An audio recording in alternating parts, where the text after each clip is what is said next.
ஊடகவியலாளர் சவுக்கு சங்கருக்கு உச்சநீதிமன்றத்தில் குண்டாஸ் ரத்து செய்தது குறித்து கோவை நீதிமன்ற வளாகத்தில் சவுக்கு சங்கர் வழக்கறிஞர் கோபாலகிருஷ்ணன் செய்தியாளர்களை சந்தித்து பேசினார்.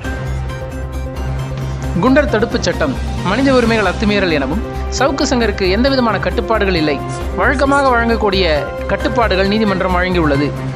சவுக்கு சங்கர் வழக்கில் காவல்துறையும் அலைக்கழிக்கப்பட்டார்கள் என சவுக்கு சங்கர் வழக்கறிஞர் கோபாலகிருஷ்ணன் கோவையில் பேட்டி. சவுக்கு சங்கரின் வழக்கறிஞர் கோபாலகிருஷ்ணன் செய்தியாளர்களிடம் கூறியது, சவுக்கு சங்கர் மீது 27 வழக்குகள் போடப்பட்டுள்ளது.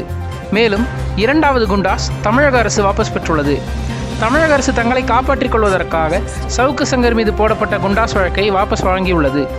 அப்படி தமிழக அரசு சவுக்கு சங்கர் மீது போடப்பட்ட குண்டாஸ் வழக்கை வாபஸ் வாங்காமல் இருந்தால் தமிழகத்தில் இனிமேல் குண்டாஸ் சட்டத்திற்கு இடம் இருந்திருக்காது. அதனால்தான் வாபஸ் வாங்கியுள்ளதாக வழக்கறிஞர் கோபாலகிருஷ்ணன் தெரிவித்தார். இமீடியட்டாக வேறு எந்த வழக்குகள் இல்லைனாலும் அவர் உடனடியாக விடுதலை செய்ய சொல்லி இன்றைக்கி ஒரு உத்தரவு போட்டிருக்காங்க. உங்களுக்கெல்லாம் தெரியும், இதுக்கிடையில் அவர் மேலே 27 வழக்குகள் இருந்தது. ஒரே ஒரு விஷயத்துக்காக 17 வழக்குகள் இருந்தது. அது சுப்ரீம் கோர்ட்டில் ஸ்டேயாக இருக்குது. மற்ற எல்லா வழக்குலையும் பிணைகள் கிடைக்கப்பட்டு அவர் கடைசி 44 நாளில் ஜாமீனில் தான் இருந்தார். எல்லா வழக்குலையும் ஜாமீன் கிடைக்கப்பட்டு கடைசி 44 நாட்களாக இந்த குண்டாஸ்க்காக மட்டும்தான் சிறையில் இருந்தார். அந்த குண்டாஸும் இன்றைக்கி ரத்து செய்யப்பட்டிருக்கு.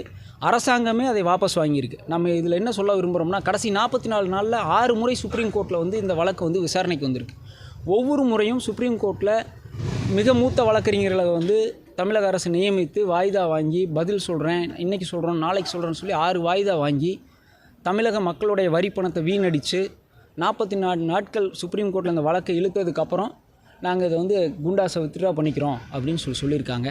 இதன் மூலயமா அவங்க ஒரு விஷயத்துலேருந்து தப்பிச்சிருக்காங்க இந்த காவல்துறை. என்னென்னா, இந்த குண்டாஸை மட்டும் அவர்களாகவே அரசாங்கமே வித்ட்ரா பண்ணாமல் இருந்திருந்தால் சுப்ரீம் கோர்ட் இன்றைக்கி ஒரு ஆர்டர் எழுதியிருந்தாங்கன்னு சொல்லியிருந்தா இன்றைக்கி தமிழகத்தில் குண்டாஸ் போடுறதுக்கான வாய்ப்புகளே இல்லாமல் போயிருக்கும். அதை கவர்மெண்ட் ஃபேஸ் சேவிங்னு சொல்லுவாங்க. அவங்க அவங்களுடைய நிலையை காப்பாற்றிக்கிட்டாங்க சுப்ரீம் கோர்ட்டில். உங்களுக்கு ஒரு விஷயம் நம்ம மறுபடியும் சொல்ல விரும்புகிறோம். இந்தியா முழுவதும் போடப்படுற குண்டாஸில் 51% தமிழ்நாட்டில் இருந்து மட்டும் போடப்படுது.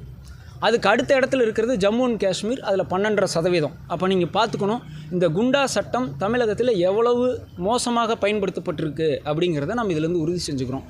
இப்போ எங்கே போட்டுட்டு சட்டம் ஒழுங்கு பிரச்சனையாக இருக்கிற நேரத்தில் ஒரு யூடியூப்பில், ஒரு ஃபேஸ்புக்கில், ஒரு ட்விட்டரில் போடுற கமெண்ட்டுக்கு கவனம் செலுத்தாமல் மக்களுடைய அன்றாட பிரச்சனைகள், சட்டம் ஒழுங்கு மற்றும் கஞ்சா மற்றும் பெண்கள் மீதான வன்முறையில் எல்லாம் கவனம் செலுத்தி காவல்துறை தமிழகத்தை முதல் மாதிரி எப்போவும் முன்னாடியெல்லாம் அமைதி பூங்கான்னு சொல்லுவாங்க, அந்த நிலையை நிலைநாட்டணும்னு கேட்டுக்கிறோம்.